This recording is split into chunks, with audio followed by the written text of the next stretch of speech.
కొన్నిసార్లు లోకసమైన వ్యక్తులు నిన్ను అపహాస్యం చేస్తారని కృంగిపోతున్నావు.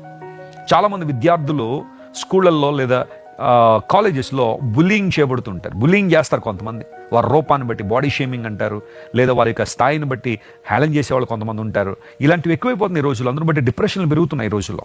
అలాంటి సిచ్యువేషన్లో కనుక నువ్వు ఉంటే, నీ ఆఫీస్లో కావచ్చు, నువ్వు పనిచేసే స్థలంలో కావచ్చు, నీ వ్యాపారంలో కావచ్చు, నీ బంధువుల మధ్య కావచ్చు, కొన్నిసార్లు అందరూ నిన్ను తక్కువగా చూస్తూ హేళన చేస్తూ నువ్వు యేసు ప్రభువుని అంగీకరించినందుకు, ప్రభువుని వెంబడిస్తున్నందుకు నిన్ను చాలా ఇబ్బంది పడుతున్నారు మానసికంగా.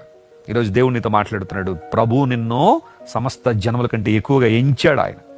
అది నువ్వు గమనించాల్సింది. అక్కడ నువ్వు ఫోకస్ పెట్టాల్సింది.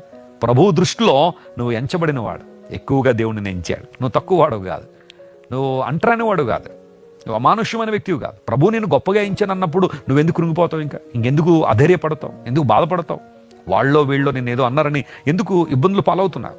ప్రభువు నిన్ను ఎంచుతున్నాడు. నువ్వు గొప్పగా ఉండాలని, గొప్పవాడిగా దేవుడు నిన్ను ఎంచాడు.